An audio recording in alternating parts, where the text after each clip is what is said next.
मेरी हिम्मत को सराहो मेरे हमराह चलो, मैंने एक शम्मा जलाई है हवाओं के खिलाफ। मैंने एक शम्मा जलाई है हवाओं के खिलाफ। प्रशांत किशोर वही कोशिश कर कि इतनी तेज आंधियों के बीच ये चिराग को आगे बढ़ा रहे हैं। ये उनकी हिम्मत, उनकी ताकत और उनकी कुव्वत और उनकी जो ज़हनी कुव्वत है उसकी पहचान है। आज बेलागंज वाले, मैं इस यकीन के साथ इस बात को कह रहा हूं कि सिर्फ बिहार के ही नहीं, पूरे हिंदुस्तान के नक्शे पे आप हैं और आपकी तरफ सभी लोग देख रहे हैं। मुझे नहीं लगता कि इससे पहले भी 50 इलेक्शन हुए होंगे यहाँ, बेलागंज को इतनी मकबूलियत मिली होगी इससे पहले कभी। इस बात की लाज रखिएगा, इस बात की इज्जत रखिएगा। मुसलमानों के सिलसिले से मैं चंद बातें कहना चाहता हूं कि आज हम दाढ़ी पहनने से, दाढ़ी बढ़ाने से, टोपी पहनने से, बुर्का लगाने से, ट्रेनों में अपना नाम बताने से डरते हैं। बिहार की हालत तो एक अलग हालत ही है। इस हालत पे हम कैसे पहुंचे, ये गौर फिक्र की बात है। ये हमारे लिए सोचने समझने की बात है कि हिंदुस्तान की इस आजादी में, हिंदुस्तान की तरक्की में, या जिस भी शोबे में अगर हम बात करें तो हम कहीं भी पीछे नहीं रहे। चाहे क्रिकेट की दुनिया हो, साइंस की दुनिया हो, इल्म की दुनिया हो या सनत की दुनिया हो, सियासी, इक्तिसादी, माशी, किसी हालत में हम पीछे नहीं रहे। लेकिन जब से ये माहौल आया है, पिछले 20-25 साल से, लोग हमें गलत बताते हैं कि पिछले 10 साल से ये हुआ है, पिछले 20-25 साल से एक कारोबार शुरू किया गया है जो हमें डराने का काम किया गया। और आज के दिन हम अपनी जान बख्शने को ही सिर्फ अपनी कामयाबी समझ रहे हैं। हम वो कौम कभी नहीं थे, यकीन मानिए, कभी नहीं थे। हम तो गाजी और शहीद वाली कौम थे।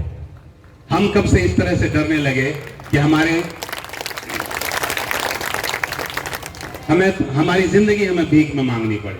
कुछ तो गलतियां हमसे भी हुई, इसको गौर करने की जरूरत है।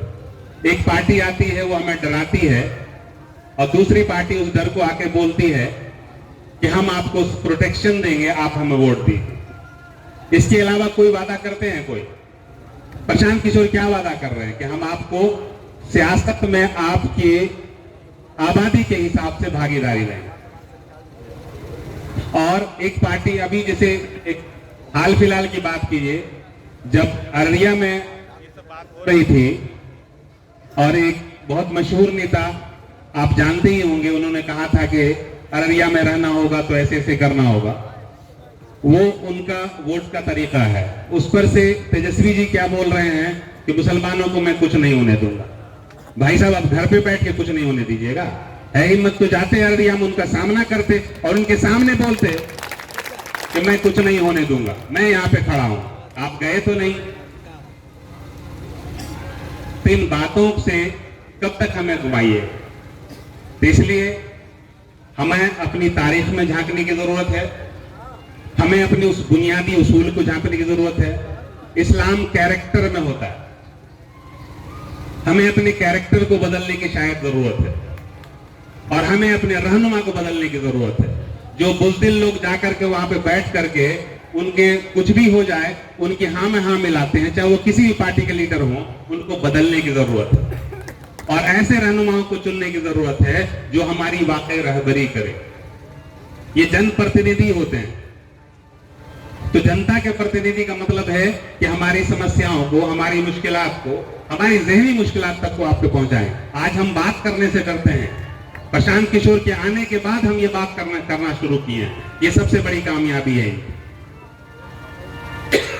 जिस तरह से प्रशांत किशोर जी ने हमें आवाज दी है, और आवाज हर तरह की दी है, सिर्फ आवाज नहीं दिया, दूर से बैठ करके, मसनद पे बैठ के ये नहीं कह रहे कि मुसलमानों को कुछ नहीं होने देंगे। वो कह रहे हैं कि तुम हमारे साथ आओ, अगर पोलराइजेशन होता है तो होने दो। है किसी नेता की हिम्मत तो ये बोल के दिखा दो। आज बोलते हैं कि फला पार्टी और टिका पार्टी हमारी सपोर्ट में थी, वो दे दे 40 सीट, हम सब मुसलमानों के साथ चले जाएंगे। कभी किसी पार्टी ने तारीख में ऐसा कोई बोला है कि हम आपकी आबादी के हिसाब से आपको रिप्रेजेंटेशन देंगे? तो इसलिए जो चिराग जलाया जा रहा है और बड़ी बड़ी हवाओं आप तशबीह और इस्तरात में समझने वाली कौम है, मैं कह रहा हूं कि एक क्षमा जलाइए हवाओं के खिलाफ। तो आपके यहां जो आंधियां चल रही हैं उनके खिलाफ ये चिराग लेके चल रहे हैं, और हम सब इनकी ताकत है, उस ताकत को कमजोर मत होने दीजिएगा, गुजारिश है। बहुत बहुत शुक्रिया।